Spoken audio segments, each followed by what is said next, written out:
Listo. Ok, bueno, pues es un gusto saludarlos. Muy buenas tardes. Quiero agradecer la invitación al comité organizador y pues el día de hoy hablaremos sobre la realidad del fenómeno del personal sanitario frente a la pandemia COVID-19. Entonces, digo, nosotros pues sin duda alguna hemos estado sometidos a una serie de situaciones derivadas de este terrible acontecimiento de salud que pudimos identificar pues ya hace algunos años para nuestra buena suerte y que podemos platicar sobre el tema.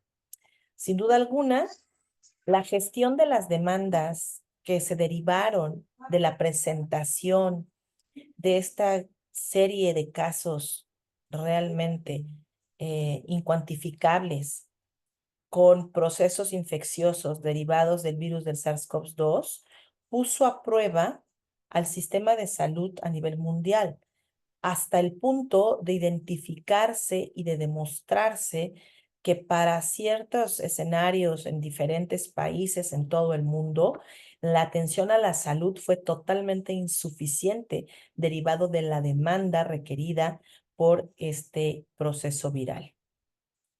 Debemos de considerar, y en esta publicación hecha pues hace 2 años y medio, que la emergencia del SARS-CoV-2 tuvo una serie de situaciones desde el punto de vista epidemiológico, así como también en la estructura y en todo el cuadro clínico para el personal clínico que atendió a estos pacientes. En la remembranza debemos de reconocer que el virus del SARS-CoV-2 no es un virus nuevo.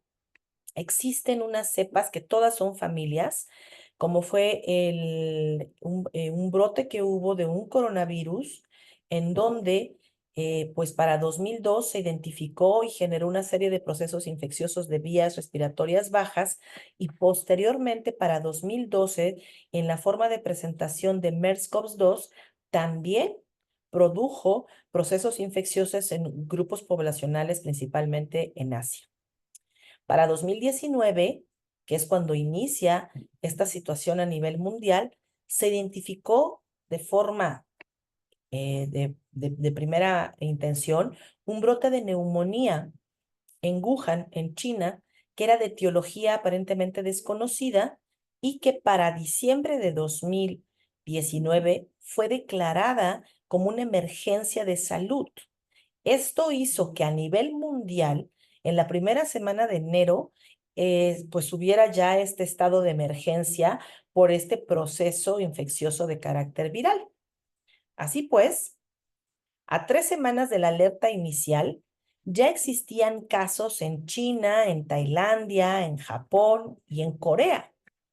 Para el 11 de febrero, el Comité Internacional de Taxonomía nomina a este virus como SARS-CoV-2 subtipo 7 y la Organización Mundial de la Salud lo tipificó con el nombre de COVID-19. Para diciembre de 2020 se reportaban más o menos 65, casi 66 millones de contagios y desgraciadamente más de 1,5 millones de muertos, derivado ya sea de la primoinfección o de las complicaciones derivadas de este proceso infeccioso viral. Creo que hay que poner en justa dimensión al virus del SARS-CoV-2, porque al principio todos pensaban que era un virus predominantemente de trofismo pulmonar. Eh, Después se identificó que este virus tenía un alto trofismo por las estructuras nerviosas, tanto a nivel periférico como a nivel del sistema nervioso central. Esto ha aparejado a que también podía generar alteraciones en lo que era el tracto digestivo, a nivel cutáneo y a nivel endocrino. Y todo esto era lo que generaba este cuadro tan terriblemente florido en los pacientes que eran susceptibles, que tenían estados alterados de la inmunidad o que desde el punto de vista fenotípico, en situaciones como pacientes obesos, pacientes con antecedentes de tabaquismo, pacientes con antecedentes de enfermedades pulmonares, pues desarrollaran cuadros severos que incluso les pudo representar la pérdida de la vida por este proceso infeccioso. Para enero de 2021, se identificó que del total de los pacientes que habían tenido contacto y un cuadro clínico derivado del virus del SARS-CoV-2, el 50% al menos se concentraba en América. Tanto en América del Norte, considerando que Estados Unidos fue uno de los países que tuvo el número más alto reportado de contagio por este proceso viral, así como también Brasil y México. Entonces, para diciembre del 2021, se estimaba que este proceso, catalogado como pandemia, como una emergencia de salud a nivel mundial, pues había generado alteraciones terribles en el sistema de salud, tanto a nivel público como a nivel privado. Y esto, pues obviamente, fue no nada más para países desarrollados, sino para países como el nuestro, en donde realmente se puso en jaque todo el sistema sanitario. Ustedes pueden observar en esta lámina que hubieron consecuencias desde el punto de vista de los empleados de toda el área de la salud, pero también hubieron impactos terribles para otras patologías que venían siendo atendidas de forma habitual, que principalmente eran enfermedades crónicas degenerativas en personas que ya fueran por situaciones, por diversas situaciones, pues requirieran la atención de forma continua y continuada. Muchas de las personas que eran diabéticos, que eran hipertensos, perdieron el seguimiento de la atención porque todo el sistema de salud se volcó en la atención de los pacientes con COVID-19. Esto también representó un desafío científico porque pues no se contaban con vacunas, no se contaban tampoco con medicamentos que pudiéramos identificar que combatieran etiológicamente al virus.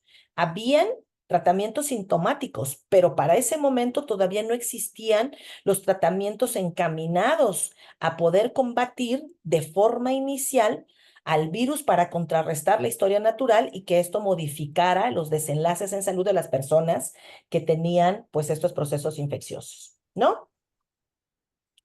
Así, entonces, nosotros podemos identificar que desde el punto de vista del escenario de nuestro país, para enero del 2022, también ya habían reportes terriblemente dramáticos sobre el número de casos confirmados, que estaban casi alrededor de los 4 millones.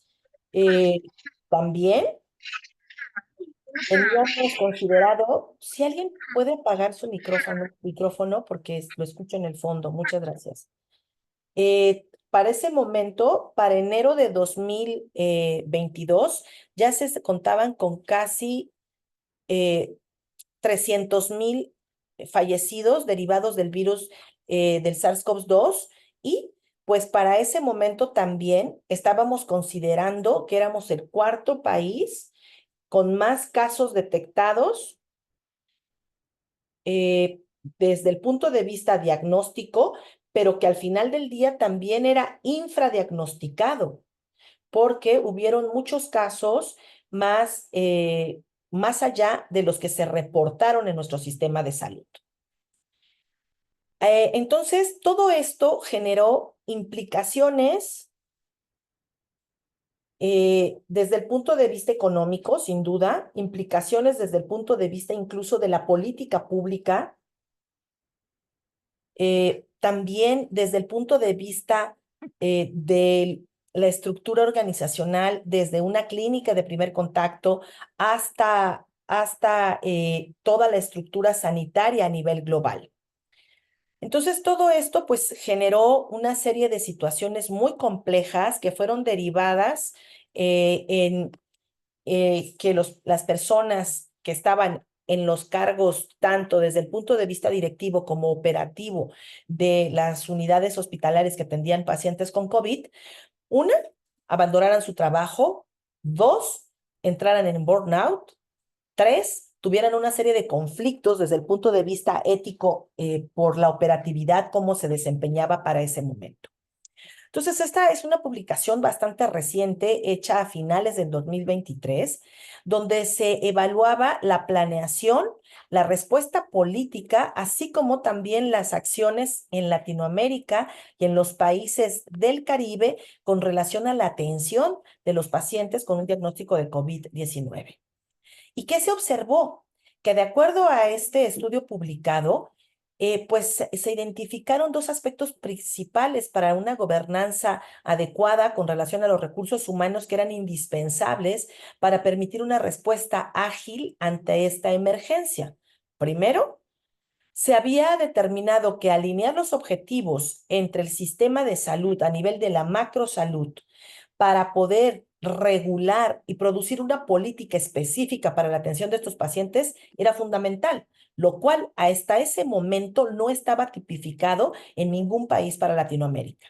Además de esto, era importantísimo acordar la estrategia para que esta gestión entre la atención pública y privada hiciera un enlace y entonces pudiera haber un mayor desplazamiento en la atención de los pacientes que demandaban los servicios de salud por este proceso infeccioso. Para ese momento y de acuerdo a esta publicación, se identificaron tres áreas de mejora: sistemas de información que fueran más ágiles, que fueran más completos por el área de recursos humanos; métodos específicamente de carácter actuarial para estimar las necesidades con relación a los recursos humanos, pero también a los recursos materiales, a los insumos y a los tratamientos dirigidos a combatir el proceso infeccioso del virus del SARS-CoV-2, así como también contar con equipos de análisis de información que pudieran para ese momento apoyar a la toma de decisiones con relación a una serie de acciones claves que ya habían sido tipificadas a nivel de la Organización Mundial de la Salud, y que esto permitiera, pues obviamente, un desempeño más ágil por el personal operativo para atender a esta emergencia sanitaria. ¿Y esto por qué fue más complicado aún? Porque resulta que el virus del SARS-CoV-2 no es como otras patologías que pueden generar una serie de escenarios clínicos, como el caso usual: tienes un proceso infeccioso, lo contraes, si te atiendes de forma adecuada, si no tienes estados de inmunocompromiso o alguna situación que pueda agravar este proceso infeccioso, la resolución se puede dar en 7 días, 14, un mes, dependiendo del proceso viral. En el caso del virus del SARS-CoV-2, esto no necesariamente es así, porque en el predicho, desde el momento en que empezaba a observarse qué tan complejo era el cuadro clínico, podíamos identificar lo que esperaríamos que fuera: se contagia, hace el pico del cuadro clínico, se atiende sintomáticamente o etiológicamente ya al día de hoy, se resuelve en más o menos 21 días. Sino que existen otra serie de escenarios en donde el COVID podía permanecer con síntomas persistentes aunque el proceso infeccioso se diera, o bien que tuviéramos un proceso infeccioso, disminuyera la carga viral, pero después se presentaran una serie de síntomas, que es lo que se denomina síndrome post-COVID-19 al día de hoy, o que el proceso infeccioso empezara, tuviera su punto más alto de carga viral, que luego empezara el descenso y luego volviera a subir la carga viral y entonces tuviéramos una reagudización o un agravamiento del cuadro clínico con un proceso viral activo, o que el paciente derivado de este cuadro infeccioso quedara con daños estructurales, anatómicos y fisiológicos permanentes. Entonces, todo esto pues hizo que la demanda en salud fuera más alta y siga siendo más alta al día de hoy. Así pues, entonces la pandemia ha llevado a altos niveles de estrés. De inicio, porque nadie de nosotros conocíamos cuál iba a ser la evolución. No sabíamos ni siquiera cuál era el mecanismo específico del contagio. Recuerdan ustedes que primero se decía, bueno, es que si tocas una pared, seguramente si está el virus ahí te vas a contagiar y puedes morir a través de los alimentos. No sabíamos si con la ebullición podía morir el virus o no, etcétera. Que entonces, pues obviamente esto generó una alta expectativa y de estados de ansiedad, de estrés y pues pensamientos de catastrofización, tanto por los pacientes que tenían el virus como aquellos que atendimos a este grupo de pacientes por el miedo a contagiarnos de este proceso infeccioso. Además de esto, el personal de la salud no fue reconocido como un personal vulnerable hasta que empezamos a tener fallecimientos, hasta que empezamos a tener decesos derivados de los contagios en la atención de este grupo de pacientes. Tristemente, para 2023, México se consideraba dentro de los primeros 5 países que peor manejaron la pandemia. Entonces, pues obviamente, si nosotros vemos la estadística mundial, pues uno de los países que tuvo el mayor número de muertes en el personal de la salud atendiendo a gente con COVID fue México. Entonces, pues obviamente esto generaba aún más estrés dentro de todas las personas que estuvimos inmiscuidos de cierta manera o de manera completa en la atención de pacientes con COVID-19. Ustedes vean el número de muertes del personal de la salud, de acuerdo a esta publicación hecha en 2021, que de acuerdo a la casuística brindada por la Organización Mundial de la Salud, ustedes vean, para lo que era América, de todas las muertes, pues había importantemente un número de casos que eran de pacientes que, o sea, de personal de la salud que se volvieron pacientes.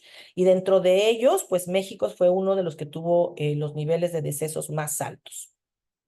Y entonces cuando nosotros pensamos cuál fue nuestra realidad ante esta pandemia, estando del lado de atención de los pacientes, pues existe esta publicación en donde se hablaron específicamente de una serie de situaciones que podían favorecer como factores a incrementar el estado de estrés, esta sensación de aislamiento, así como también la sensación de vulnerabilidad y todo esto también relacionado con las condiciones laborales.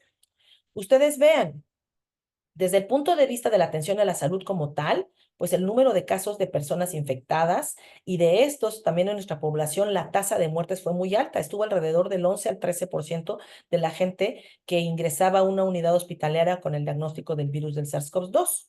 Pero también el estrés relacionado a la atención de estos pacientes, pues era un factor que producía realmente un impacto negativo en el personal sanitario. El síndrome de burnout, que eso lo vimos a todo lo largo y ancho de nuestro país, porque las jornadas laborales eran interminables, porque a veces el relevo del médico, de la enfermera, del camillero no llegaba, y entonces tenían que trabajar muchas más horas de lo usual, y que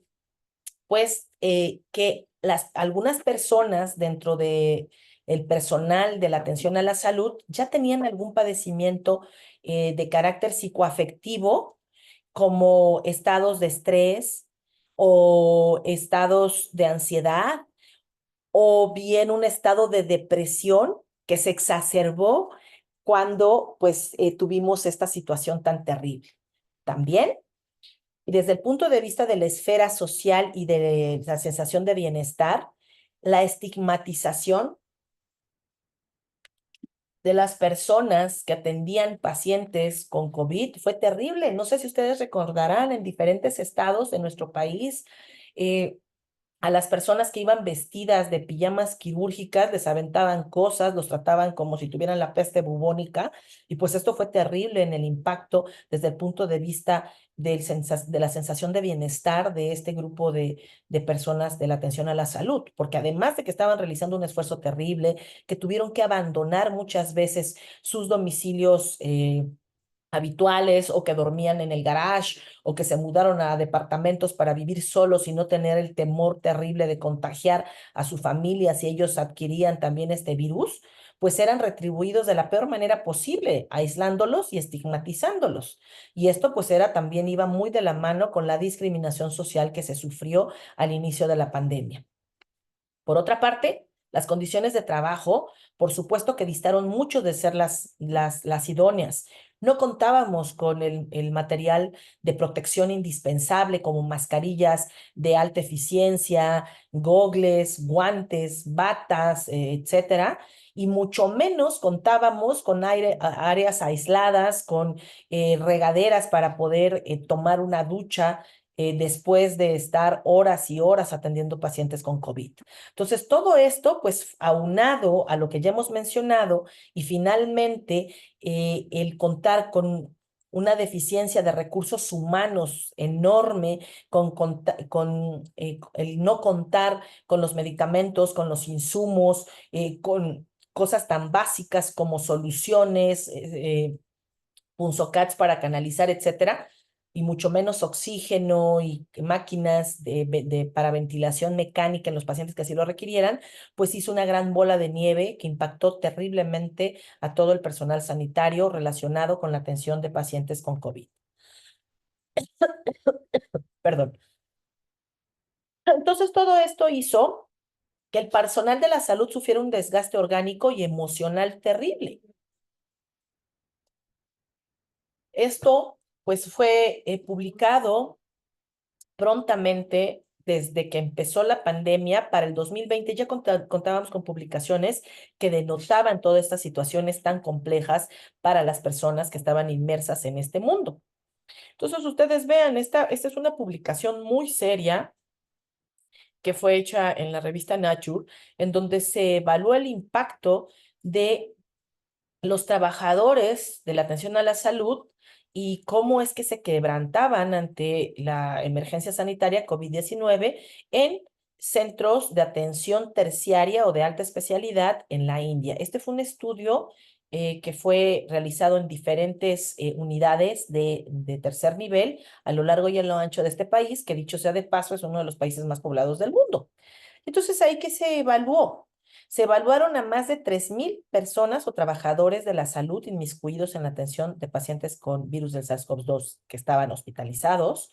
Y el objetivo de este estudio fue obtener información sobre la asociación entre la prevalencia de la enfermedad, la gravedad de la infección del virus del SARS-CoV-2 y la presentación del long COVID.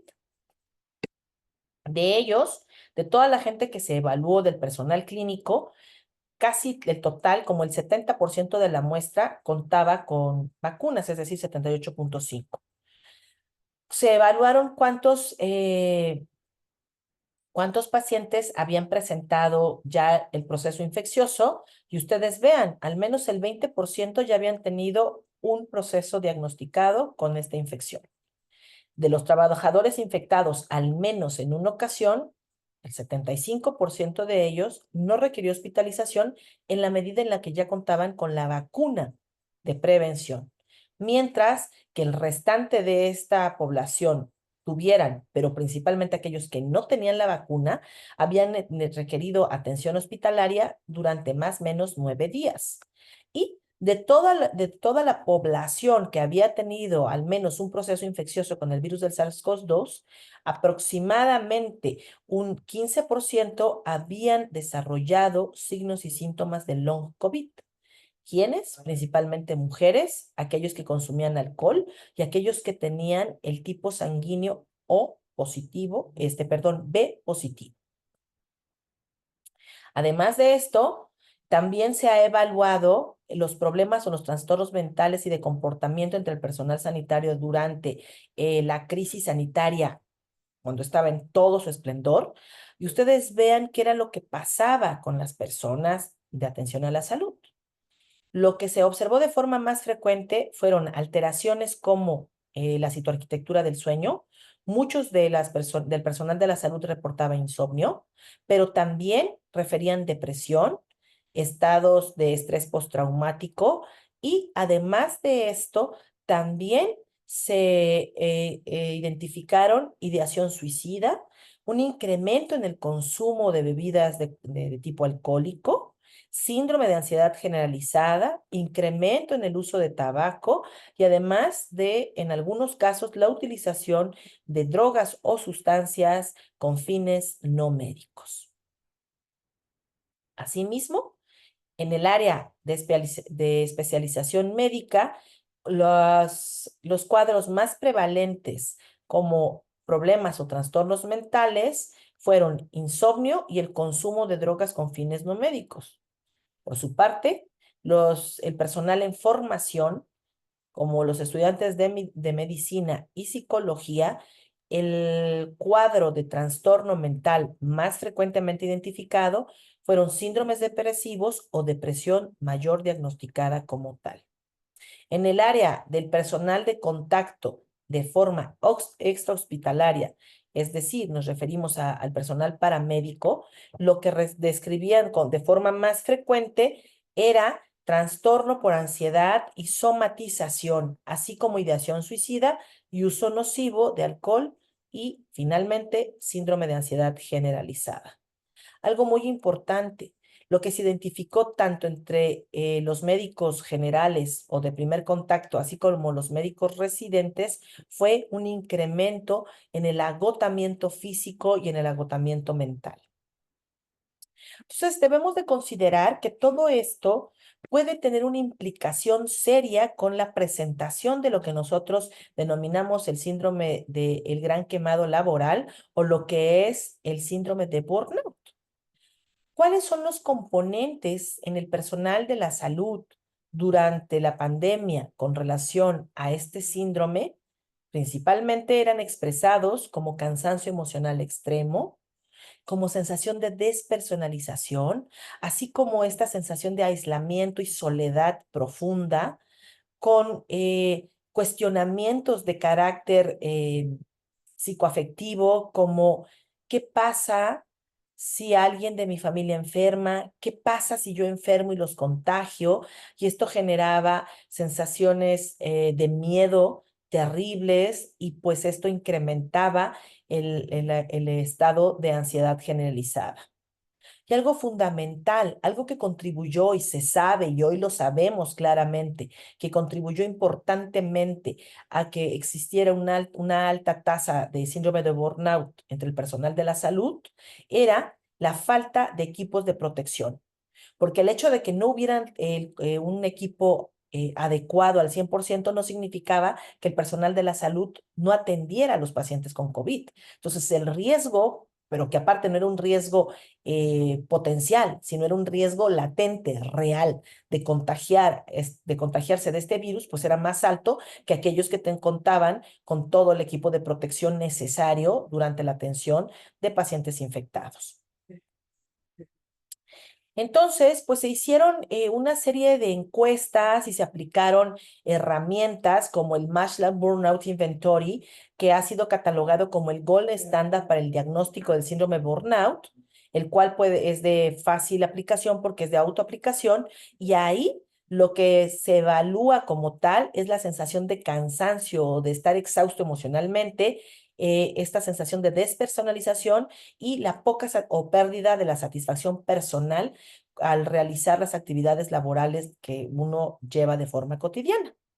Entonces, pues esto evaluó o identificó que principalmente los factores ocupacionales, la diferencia de género, ponderándose más en el género femenino versus el masculino, el incremento o las excesivas cargas laborales para ese momento, así como las pocas horas de sueño derivadas de la necesidad de permanecer muchas horas atendiendo pacientes con COVID-19, pues incrementaron la presentación del síndrome de burnout. Al respecto, pues había que considerar que para que este síndrome se presentara, pues también había que evaluar las expectativas del personal de la salud involucrado, en donde pues lo mínimo que esperaban es contar con equipos de protección completo, lo cual en muchas veces no sucedía. Y este factor, pues era un factor que impactaba negativamente en la sensación de bienestar de personal sanitario y por ende incrementaba el riesgo de burnout. Además, de hecho, en muchos de los casos, la educación que se brindaba con relación, medidas preventivas, cuáles eran los periodos de más riesgo, cómo vestirte y cómo desvestirte, de cuando ibas a atender a un paciente que estuviera aislado, que estuviera en terapia derivado de un proceso infeccioso del virus del SARS-CoV-2, pues hacía que se incrementaran los miedos irracionales o racionales también, así como también se incrementara la ansiedad y la depresión o la distimia.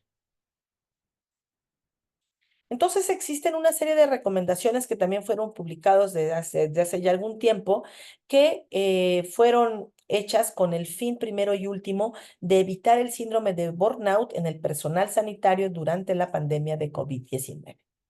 Dentro de ellas, lo primero que se recomendaba era el desarrollo y la implementación de programas que tuvieran como objetivo principal la disminución o la reducción en el número de casos con síndrome de burnout.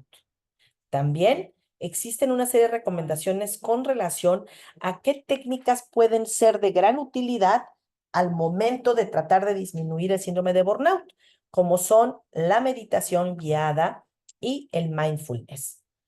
También se hace mención de la participación en programas de comunicación a través de la utilización de líneas telefónicas, que esto pues fue algo en lo cual avanzó la medicina para la atención de los propios colegas y del personal sanitario, utilizando líneas telefónicas abiertas las 24 horas, en donde existía una comunicación directa con personal sanitario del área de psiquiatría para apoyar al personal de la salud que así lo requiriera. Programas de soporte psicológicos calendarizados, los cuales eran o fueron diseñados específicamente en cada unidad hospitalaria, en donde se atendían pacientes con COVID-19, y el entrenamiento para el personal en formación durante pues, la toma de sus clases y durante la residencia, para incorporar dentro de su resiliencia técnicas de manejo del estrés. Además de esto, el apoyo social juega un papel fundamental como un mecanismo de afrontamiento para la pandemia que se presentó durante este tiempo. Hablando del apoyo social, pues en muchos de los casos el apoyo entre colegas podría o pudo haber sido de vital trascendencia, perdón, para disminuir el riesgo innecesario de estados anímicos alterados, de sensación de desolación e incluso disminuir la probabilidad de una ideación suicida. El apoyo de un profesional, por ejemplo, un psicólogo o un psiquiatra, puede o podía estar encaminado para aquellas personas que ya tenían un desorden previo y que estaban incrementando o exacerbándose sus signos y síntomas de tipo ansioso, de tipo depresivo, de tipo del que fuera, para que entonces pues esto disminuyera el riesgo de la presentación de burnout. Algo muy importante, el contar con horarios que fueran flexibles y grupos de apoyos virtuales durante la peor época podrían haber marcado la diferencia entre un mayor rendimiento y mayor grado de satisfacción a esta sensación de desolación y el desarrollo de síndrome de burnout en el personal de atención a la salud.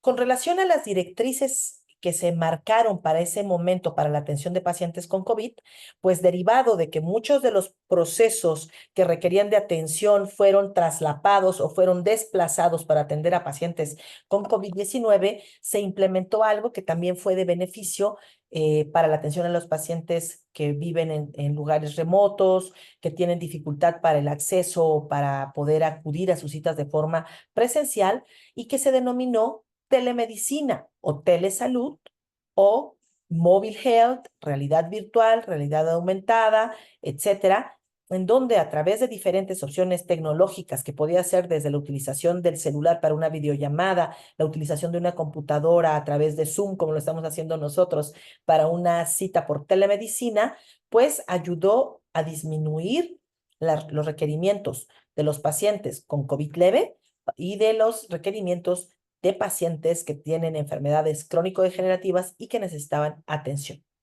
Así pues, ¿cómo se desarrollaba? Programando la cita, como si el paciente fuera a ir de forma presencial.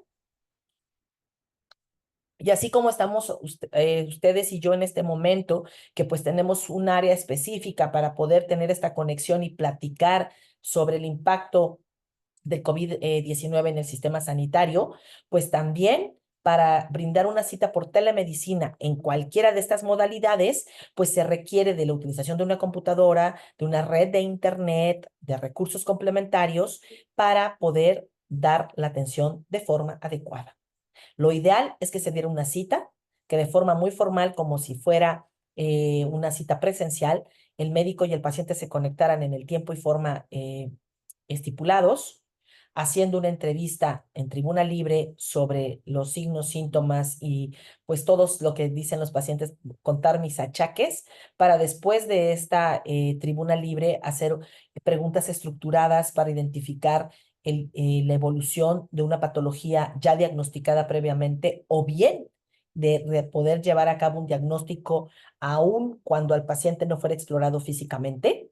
Y una vez que se tuviera todo este conocimiento de causa, de forma conjunta, realizar una explicación clara o lo más acercada a la realidad con relación al diagnóstico definitivo o posible, hacer un planteamiento terapéutico y una vez que se consensara por parte de la familia, del paciente y del médico, se implementara. Esto a través del establecimiento de objetivos, siempre echando mano de medidas no farmacológicas como parte de un tratamiento multimodal para una patología dada y, por supuesto, teniendo un reforzamiento positivo en el que el paciente, y más en ese momento, o cuando hagamos telemedicina el día de hoy, reforzar positivamente al paciente de tal manera que el paciente se haga responsable de su enfermedad, de su esquema de tratamiento y esto nos ayude a tener una mejoría importante en el tratamiento para esa patología dada.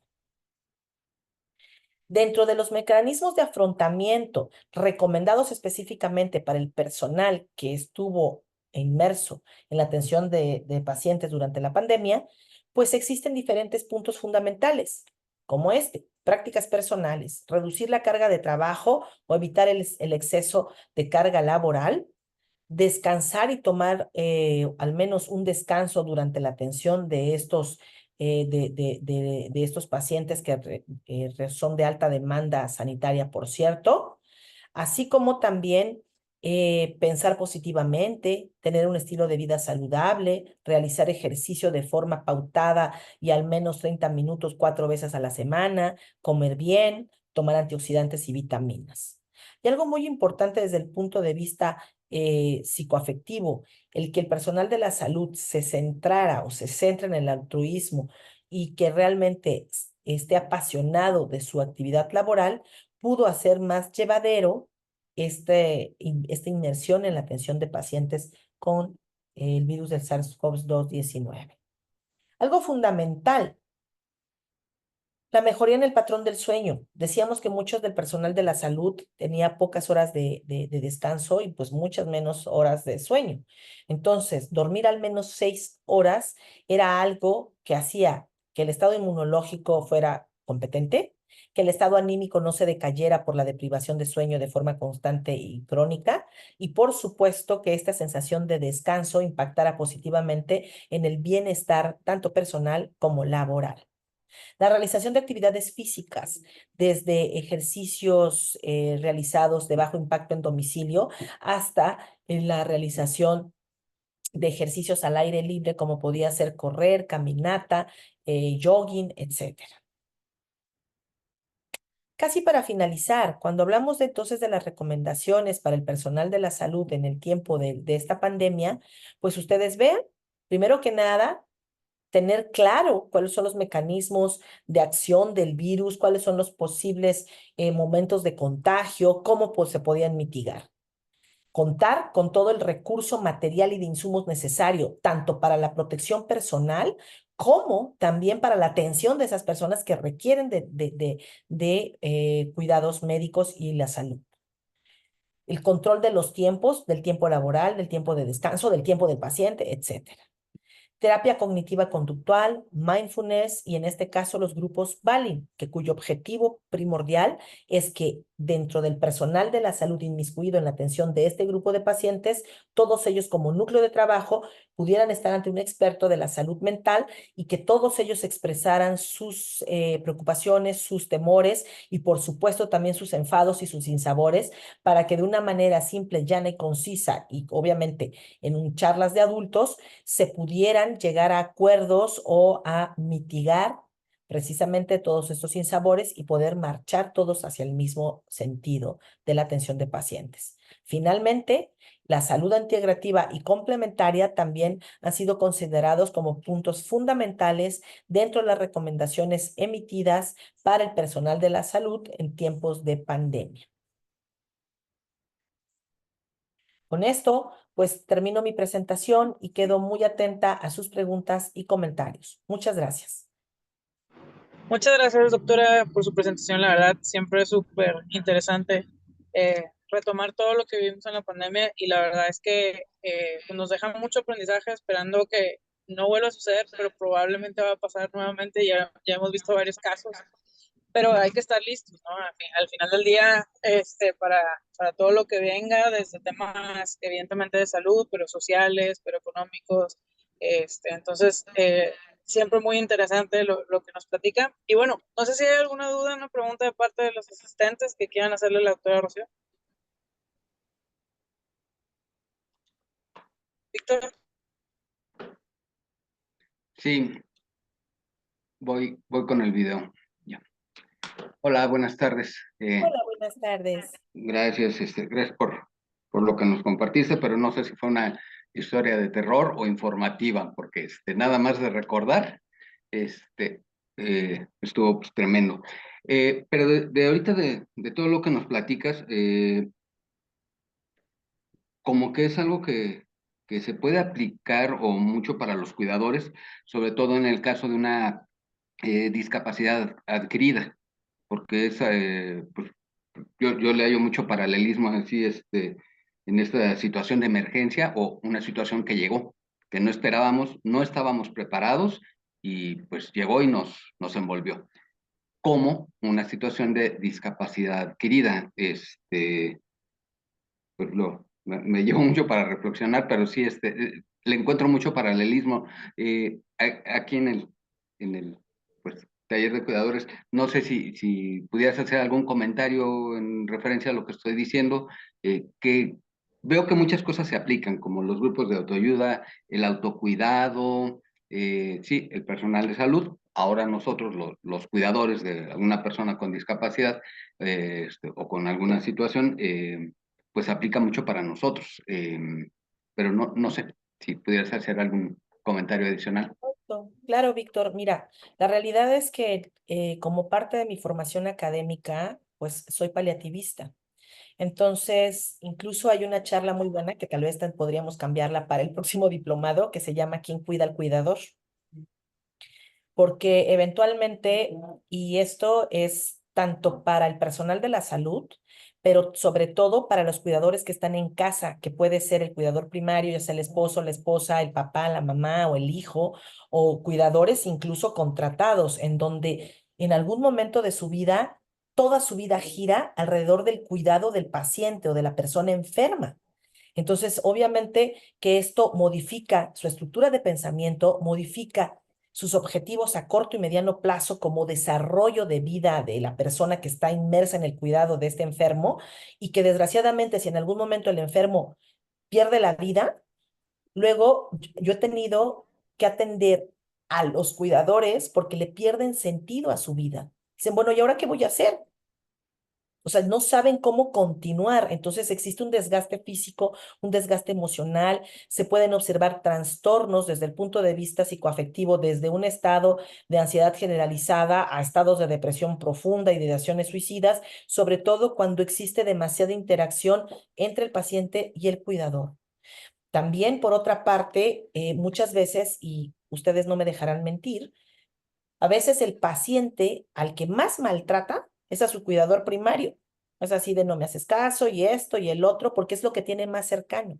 Entonces, muchas veces en este enfado con la vida, en este proceso que fue determinado ya hace muchos años por Kubler-Ross, en donde se habla del proceso del duelo, el duelo lo vive el cuidador, el duelo lo vive el paciente y luego existe una interacción macabra entre ellos.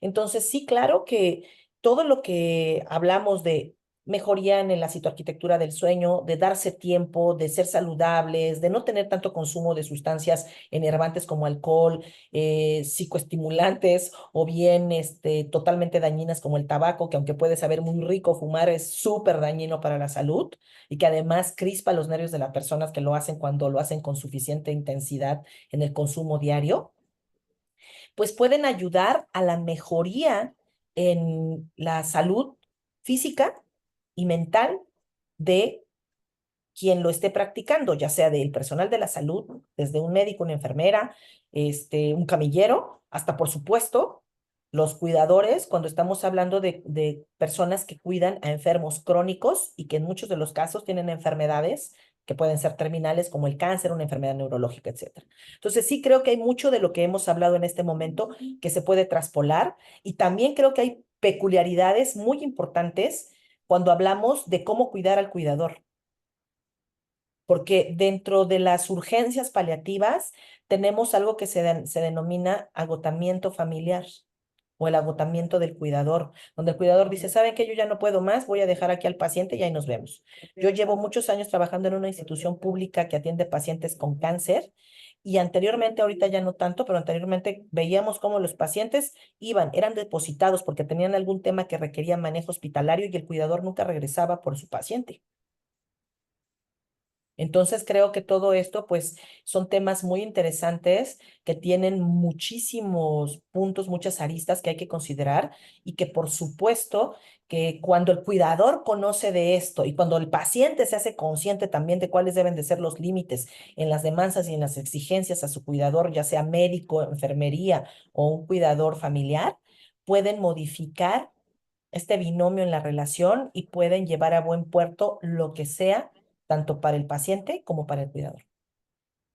Muchas gracias. Y una segunda pregunta muy rápido. Como cuidador, ¿cuál es la diferencia entre una sesión de terapia grupal y un grupo de iguales, un grupo de acompañamiento mutuo? Para mí, ¿cuál es la diferencia? Yo sin saber absolutamente nada, digo, pues necesito apoyo, me siento raro, me siento solo, entonces de repente hay algo que se llama terapia grupal, pero también están los grupos de iguales, ¿no? Un grupo de acompañamiento mutuo. La- ¿Cuál es la? el primero es un grupo Balin y en el grupo Balin hay alguien que dirige ese grupo. Normalmente es un médico especialista en salud mental. Entonces, ahí normalmente hay un psiquiatra que tiene entrenamiento en el manejo de estos grupos y en donde el objetivo principal es nos sentamos todos juntos, que tenemos una misma problemática en común. Digo, por ejemplo, nosotros antes, en la institución pública donde trabajaba, de forma conjunta con otro instituto de salud que también tiene área de clínica del dolor, teníamos una reunión Balin al mes.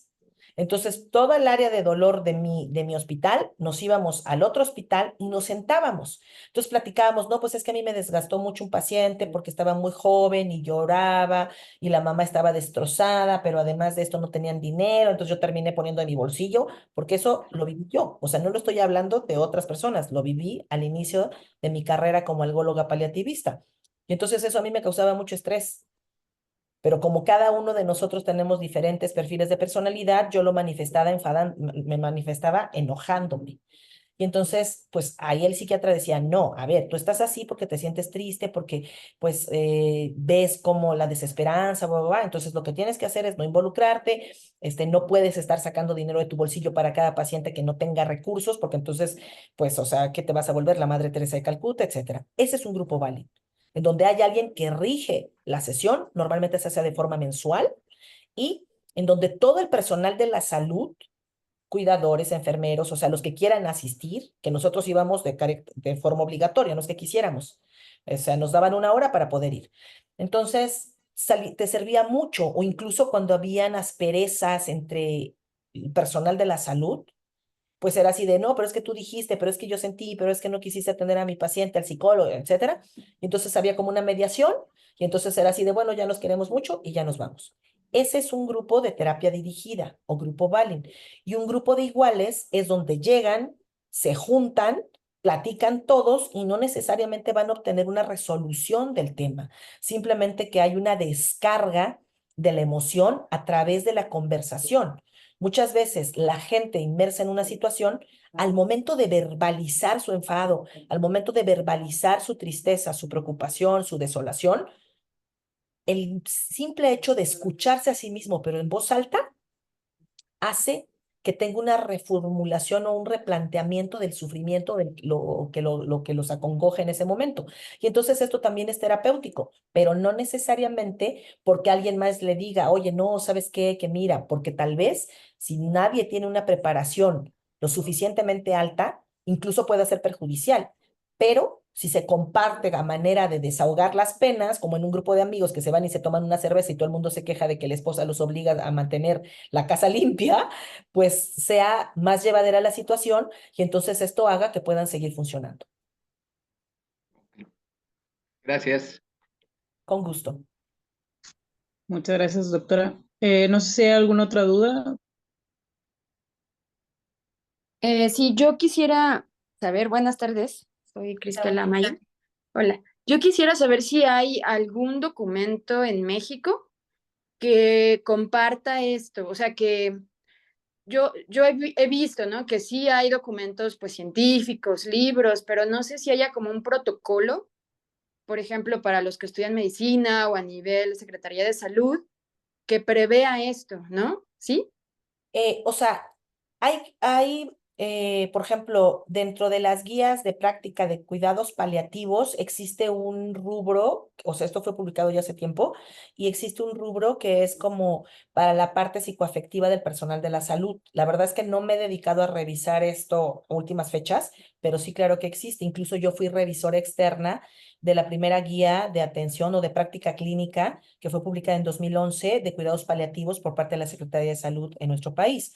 Y por supuesto que existen documentos de otros países, principalmente Chile, que va muy avanzado en la atención de cuidados paliativos y también de la atención al cuidador, y Canadá, así como algunos estados de la Unidad Económica Europea, España, Inglaterra, donde también pues le dan mucha carga de valor a la atención psicoafectiva y la salud en general y el bienestar de los cuidadores y del personal de la salud inmerso en la atención de este grupo de pacientes. Entonces sí existe, digo ahorita, bueno, es más, la Organización Mundial de la Salud y la Organización Panamericana tienen un rubro específico para esto. Entonces nada más es yo creo que echarse un clavado en internet y ponerlo así como tal y ahí se van a desplegar.